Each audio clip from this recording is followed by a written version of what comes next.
안녕하십니까. 오늘 그리스도의 은혜를 얻는 방도 제3권입니다. 제3장 믿음으로 말미암은 중생 그리고 회개 5번째 강의 시간입니다.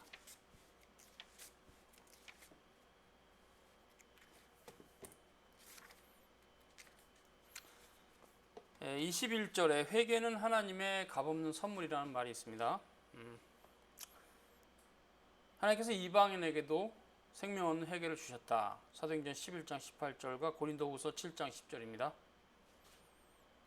바울은 디모데에게 불신자들을 향해서 오래 참고 온유하라고 권면하면서 혹시 하나님이 저에게 회개함을 주사 마귀의 올무에서 벗어나게 하실지도 모른다 이렇게 말하고 있어요. 디모데후서 2장 25절 26절.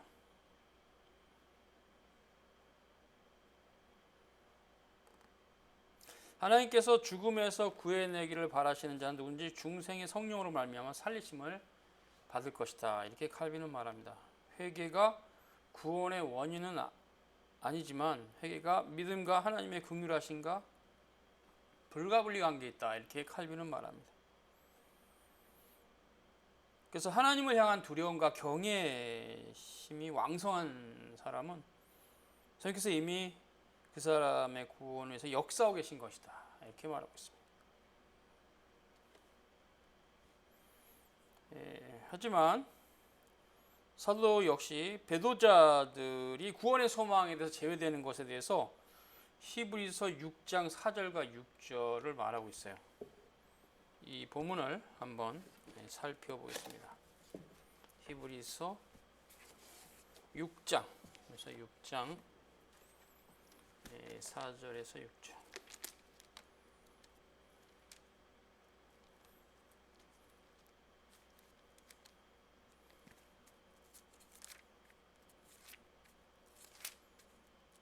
거기 보면 이 히브리서 6장 4절에서 6절은 6장 1절에서부터 다시 봐야 돼요. 여기서부터 같이 봐야 될 성격이 있습니다. 그래서 이거 봅니다. 그러므로 우리가 그리스도의 도의 초보를 버리고 죽은 행실을 회개함과 하나님께 대한 신앙과 세례들과 안수와 죽은 자의 부활과 영원한 심판에 관한 교훈의 터를 다시 닦지 말고 완전한 데 나아갈 것이다. 이렇게 말하고 있죠. 이 본문이 6장 4절과 연결해서 매우 중요합니다. 히브리서 6장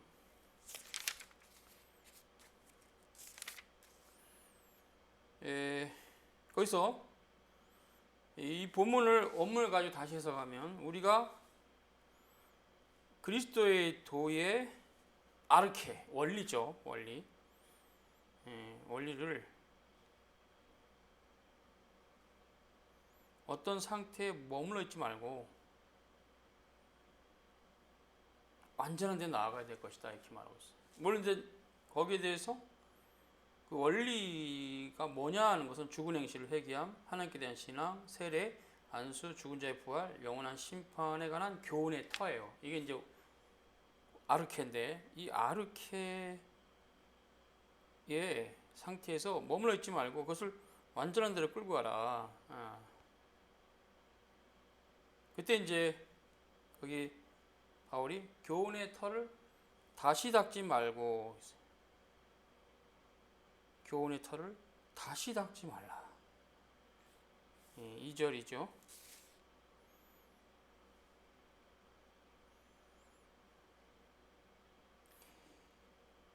다시 닦지 말라라는 뜻은 메 팔린 데멜리오 이렇게 되어 있는데 헬라어로 다른 터를 닦지 말라 이렇게 볼 수 있어요. 다시 말하면 사도들이 교회에 가르친 가르침과 다른 교리로 가면 안 된다는 거죠. 그러니까 정통 교리에 벗어나면 안 된다는 얘기죠. 그거예요. 그 말이에요. 그러니까 지금 사도가 6장 1절, 2절, 3절, 4절, 5절, 6절을 얘기하는 게 흐름이 같아요. 그러니까 어떤 구조냐면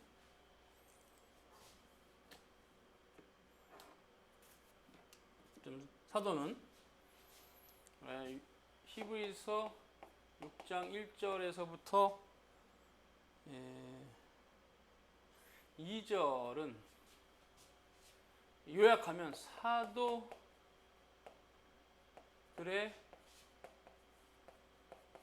디다케에 굳게 서서 행하라. 그리고 하나 더 첨가하면 그 아르케, 원문으로 아르케예요. 아르케. 이 아르케가 이제 원리인데 원리. 이 라틴어로 프린시피움. 이 원리에 머물러 있지 말고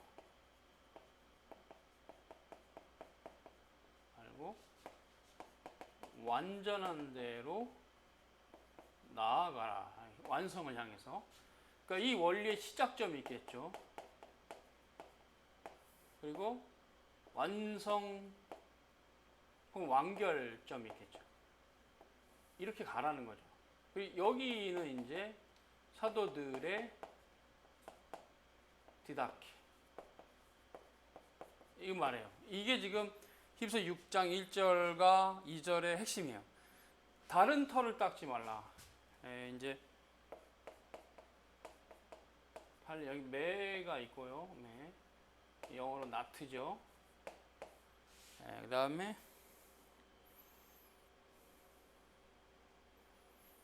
팔린 데멜리온.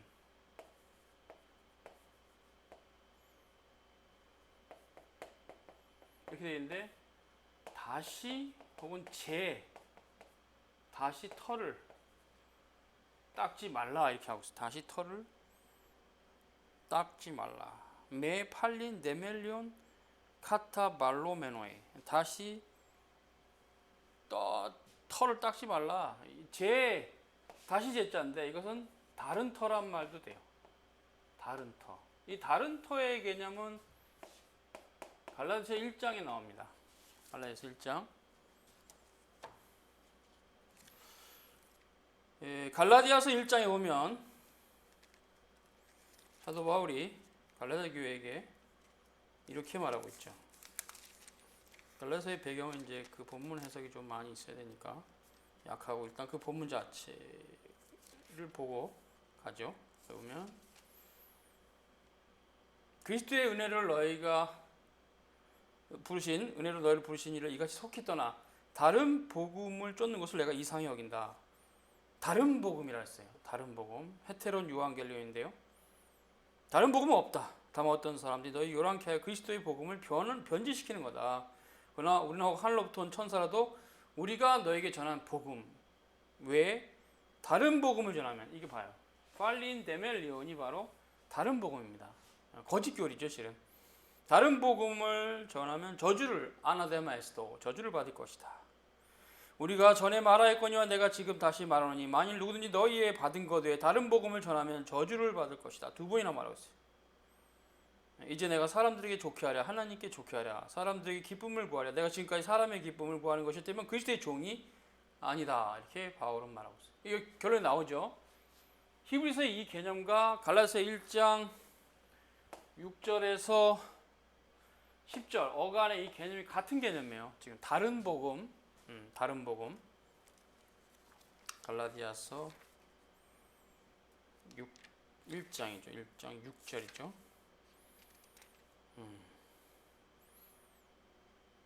따우마죠. 놀란다.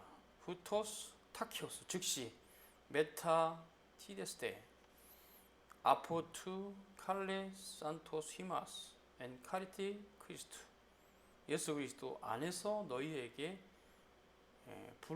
너희를 부르셨던 것으로부터 즉시 그렇게 떠나서 헤테론 유한겔리온 다른 복음을 쫓는 것을 내가 따움하죠.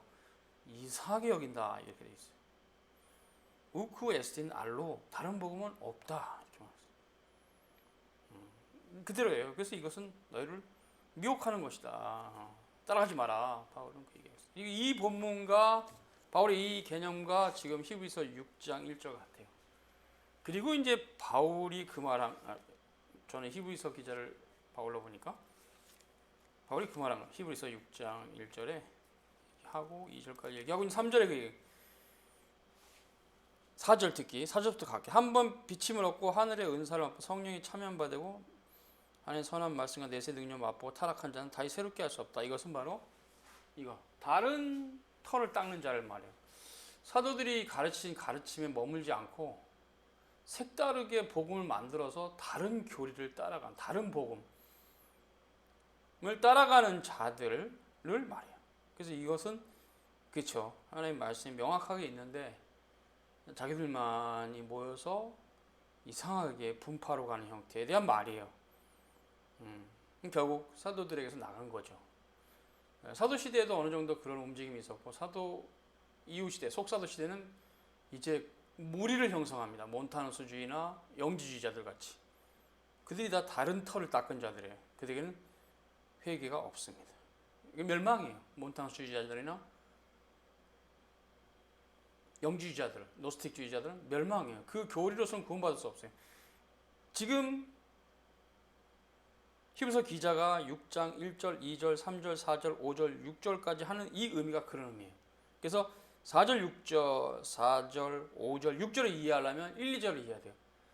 4절, 5절, 6절에 속한 자는 누구냐? 바로 다른 터를 닦은 자예요. 사도들의 가르침에 굳건히 서 있지 않고 색다른 교리를 만들어서 헛소리들을 하는 자들에 대해서 사도가 저들은 멸망이다. 우리의 가르침을 따르지 않고 다른 복음을 따라다. 저주는 있다. 저주다. 저주바 아나데마 에스도 저주가 있을지어다. 이렇게 갈라디아서에서는 말했죠. 1장에 6절 이하. 그러니까 이런 연결점을 가지고 이해를 하면 이건 이해가 돼요. 네. 그런 개념이 이 히브리서 6장 4절과 6절은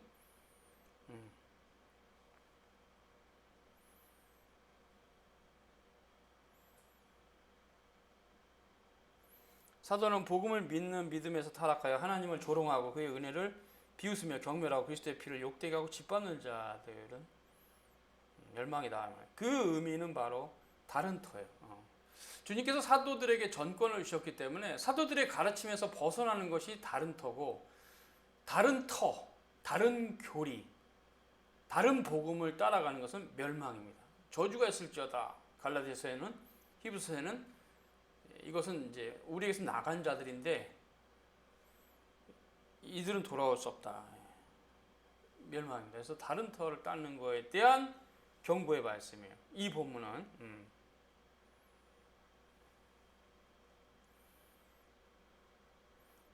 그들은 그리스도를 다시 십자가에 못 박으려고 하는 고의적인 배도자들이다.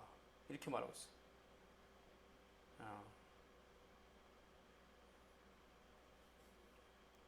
그래서 이제 히브리서 10장 26절과 27절도 인용하는데 우리가 진리를 아는 지식을 받는 짐짓죄를 보면 다시 속죄한 제사가 없다. 이 의미는 똑같아요. 다른 터예요.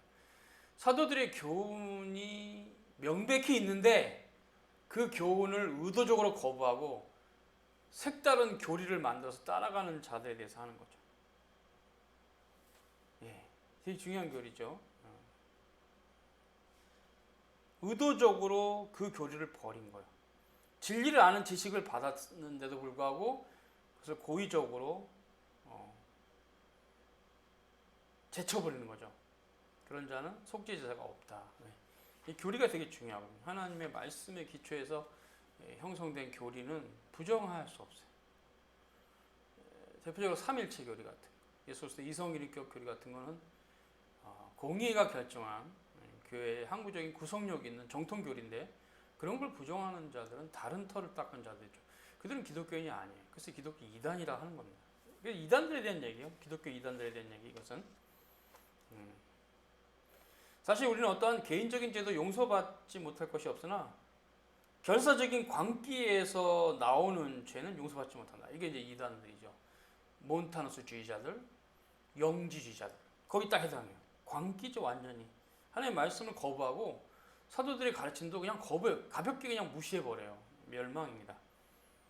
도저히 연약함 때문에 나온 것이 아니라 마귀에게 사로잡혀 있다는 증거다. 그래서 이게 다른 교리를 따라가는 게 굉장히 위험합니다. 교회가 역사적으로 받은 신앙 고백이 중요한 것은 정통 교리이기 때문에 교부들이 그렇게 사도들의 가르침을 그대로 전수해서 공의회에서 니케아 공의회와 칼케돈 공의회에서 결정했던 니케아 신조와 칼케톤 신조는 사도 신조를 계승하면서 그 후에 아타나시우스 신조에게 영감을 불어넣었죠. 인사이트를. 그런 관점에서 보면 예, 그렇죠. 이런 사도들의 터를 거부하는 것. 즉, 삼일체 교리를 부정하거나 예수 그리스도의 이성일인격 교리를 부정하는 것은 다른 터를 닦은 것이죠. 다른 복음입니다. 결사적인 광기에서 나오는 것이다. 용서받지 못합니다. 즉 영지주의자와 몬타노스. 역사 가운데 누구냐고 얘기한다면 구체적으로 이건 이제 사함받지 못한 죄하고 연결되는데요. 이제 성령 해방죄에 대한 얘기죠. 뭐냐면 진리를 끝없이 의도적으로 대적하는 짓입니다. 특별히 무엇보다 이런 죄에 대해서는 이런 거죠. 어떤 자가 흰색인 줄 알아요. 근데 검은색이라고 계속 주장해요. 이것이 진리를 의도적으로 지속적으로 거부하는 거죠.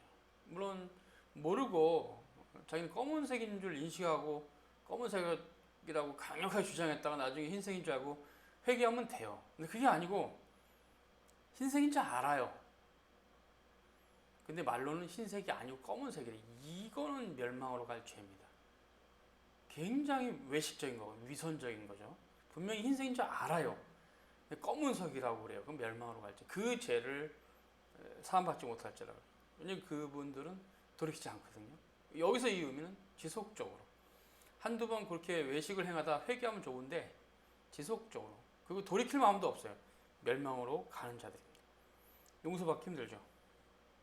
그래서 담대하게 하나님의 이름을 고의적으로 능멸하는 자들이다. 칼빈이 이렇게 말합니다. 모독의 영에 사로잡힌 자들이다. 바울은 불신앙 가운데 무지할 때 범했죠. 다메섹까지 가서 그리스도인을 잔멸하라 했으니까. 근데 이것은 긍휼을 받았죠. 디모데전서 1장 13절이죠. 하나님께서 일체 나를 불쌍히 여기셨다. 디모데전서 1장 18절.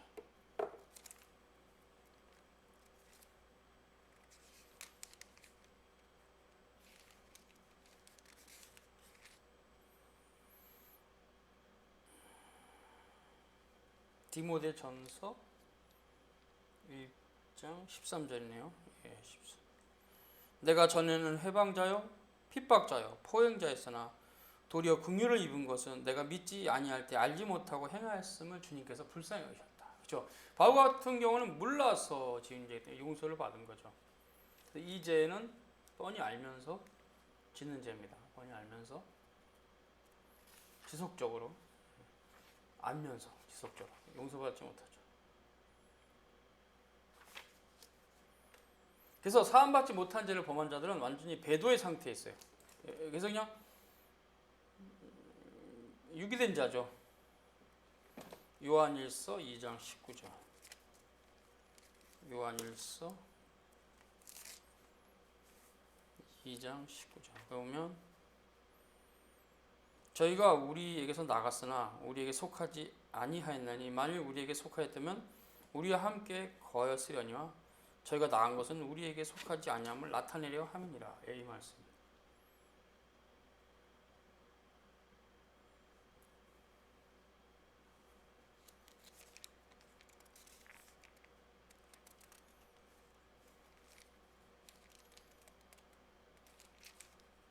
네, 그렇죠. 그리고요. 그래서 이 죄는 단지 그저 기독교 신앙을 잠깐 버리고 방탕한 삶을 사는 것을 말하는 게 아니라 하나님의 말씀 전체에 대해서 악의를 품고 의도적으로 거부하는 자들을 말합니다. 완전히 배도한 자들. 그래서 우리가 단도직입적으로 쉽게 얘기하면 사도의 가르침을 부정하는 자들이에요. 분명히 사도들이 전한 복음을 부정하는 자들이죠. 노스틱주의자들이 그랬거든요. 바울 서신과 자기들이 만든 야리꼬리한 성경을 가지고 이것이 정경이다 이렇게 해서 정통교회를 흔들었죠. 바울 서신만 하나님 맞습니다. 이랬어요. 마태복음 부정하고 요한복음도 부정하는 거죠. 이단이죠. 예.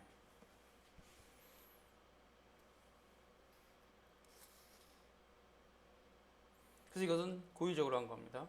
예, 고의적으로. 무엇보다 사도의 털을 흔들어 버려요. 사도들 별거 아니다. 우리가 새롭게 간다. 이런 식은 멸망입니다. 정통교회는 사도의 가르침에 굳게 서 있는 겁니다. 신구의 성경 위에는 하나님 말씀이 없다. 중요한 기준이죠. 그래서 사함받지 못하는 죄를 범한 자는 스스로 회개 가능성을 버려요. 너 뭘 회개해? 나 잘못한 거 없는데. 바울 서신 외에는 성경 아니야. 멸망이죠. 스스로 가능성을 부인한 자들입니다. 그래서 이런 형태의 죄는 거의 대부분이 진리를 지속적으로 뻔히 흰색인 줄 알면서 검은색으로 말하는 자들이에요. 멸망이죠. 25조에 이제 거짓 회개를 다루신 하나님인데 외식자들이 회개해도 주님은 긍휼을 베푸신다. 상당히 하나님의 자비하신 속성이 드러나고 있어요. 아합이 용서받으려고 스스로 겸비했어요. 하나님은 긍휼을 베푸셨어요. 그러니까 그는 외식적으로 회개한 겁니다. 잠깐 그 상황을 모면하기 위해서.